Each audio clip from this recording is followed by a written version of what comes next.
पुण्याच्या जुन्नर तालुक्यातील केळी आखाती देशांमध्ये निर्यात केली जाते। केळीचा पहिला कंटेनर इराक देशासाठी रवाना झालाय। त्यातून शेतकऱ्यांना चांगला नफा मिळणार आहे। त्यामुळे आगामी 2 वर्षात 5000 एकर क्षेत्रात केळी लागवड करून ती निर्यात करण्याचं उद्दिष्ट शेतकऱ्यांनी ठेवलं। म्हणून एकदा केळीमध्ये तसं काम कमी आहे, जर बारकाईने लक्ष दिलं तर कामही कमी आहे आणि उत्पन्नही चांगलं येते आणि त्यातल्या त्यात जर एक्सपोर्ट झाला, त्याला जर चांगला रेट मिळाला तर निश्चितपणाने केळीमध्ये चांगले 2 पैसे शेतकऱ्याला मिळू शकतात। ही भावना किंवा हे सिद्ध झालंय आणि त्याच्यामुळे आमचा शेतकरी बऱ्यापैकी अलीकडे केळीकडे वळलाय। लेबर कमी लागतात, दुसरी गोष्ट एक्सपोर्ट होतो आणि एक्सपोर्ट होऊन त्याचे चांगले पैसे मिळतात। एक 2-3 उद्देश आहे आणि हे जे फळ आहे रेसिड्यू फ्री आहे, याच्यामध्ये कुठलेही रेसिड्यू राहत नाही, त्याच्यामुळे शेतकऱ्यांचा त्याच्याकडे कल आहे। सततच्या पावसामुळे विदर्भात संत्रा पिकाचं मोठं नुकसान झालंय। त्यामुळे राज्य सरकारनं संत्रा उत्पादकांना 165 कोटींची नुकसान भरपाई जाहीर केली आहे। त्यामध्ये अमरावती, अकोला, बुलढाणा आणि वर्धा जिल्ह्यातील शेतकऱ्यांना नुकसान भरपाई दिली आहे। मात्र संत्रा उत्पादक म्हणून ओळख असलेल्या नागपूर जिल्ह्याला यामधनं वगळण्यात आलंय। त्यामुळे शेतकऱ्यांनी नाराजी व्यक्त केली आहे। सन्माननीय मुख्यमंत्र्यांनी राज्य शासनाने जे काही जाहीर केलं आहे, संत्र्यासाठी जो GR आला आहे तो अतिशय अभिनंदन आहे।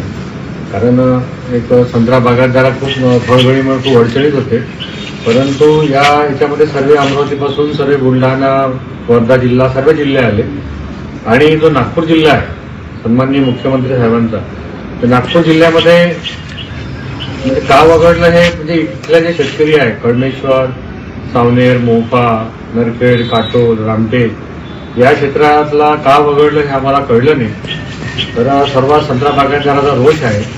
तरी आम्हाला राज्य शासनाला अशी विनंती करायची आहे की त्यांनी नागपूर जिल्हा सुद्धा या GR मध्ये एक अतिशय चांगला GR काढला, या GR मध्ये समाविष्ट करावा किंवा एक वेगळी मदत द्यावी। सोलापुरातील कृषी उत्पन्न बाजार समितीमध्ये कांद्याची आवक कमी प्रमाणात होतीये। अवकाळी पावसाचा कांदा पिकाला मोठा फटका बसलाय। त्यामुळे कांदा उत्पादनामध्ये घट झाली। काही शेतकऱ्यांना अपेक्षित भाव मिळाला आहे तर काहींनी नाराजी व्यक्त केली आहे। या संदर्भात शेतकऱ्यांशी बातचीत केली आहे आमचे प्रतिनिधी अभिषेक आदेप्पा यांनी। सध्या सोलापूर कृषी उत्पन्न बाजार समितीच्या कांदा मार्केटमध्ये आहे। आजची जर आपण परिस्थिती पाहिली तर कांद्याची आवक घटल्याचं आपल्याला पाहायला मिळतंय। जवळपास फक्त 250 गाड्यांची आवक ही सोलापूर कृषी उत्पन्न बाजार समितीमध्ये झालेली आपल्याला पाहायला मिळते। व्यापारी आडते हे आपल्यासोबत आहेत। दादा, काय आजची नेमकी परिस्थिती काय आहे, काय सांगाल? मी सादिक भगवान मार्केट यार्डात आडत दुकानदार आहे।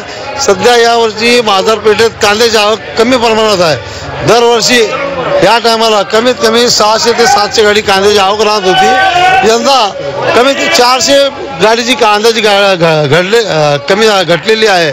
काल रोजी कांद्याला बाजार बघा कमीत कमी 1500 रुपयापासून 2500 रुपये 2800 रुपये सरासरी ॲव्हरेज आहे आणि एखादा वक्कल 3000 रुपये कोचित कुठेतर जात आहे।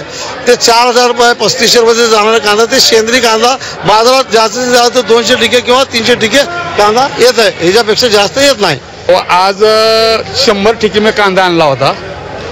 तर आजच्या ह्या बाजारच्या आवकच्या मानानं कमीत कमी 4 ते 5000 ह्या कांद्याच्या आवक प्रमाणे भाव राहायला पाहिजे, तरी सुद्धा ही भाव राहिला नाही। ही सरकारनं काय केलं, त्याच्यावर निर्यात आम्ही कायमची चालू राहू द्या असं त्यांनी म्हटलं होतं देवेंद्र फडणवीस।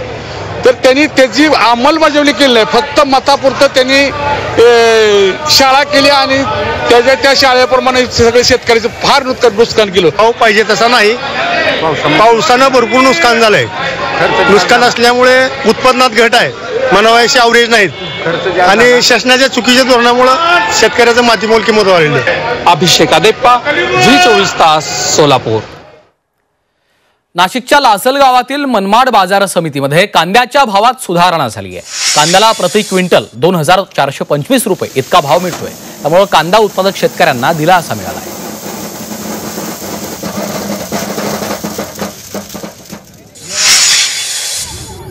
मालेगावात वातावरण बदलाचा शेती पिकांवर परिणाम होताना दिसतोय। सकाळी गारवा आणि दुपारी कडक उन्हामुळे मुख्य पीक असणाऱ्या गव्हावर रोगाचा प्रादुर्भाव होतो। पिकावरील रोगराई कमी होत नसल्याने पुन्हा उत्पादनात घट होण्याची शक्यता आहे।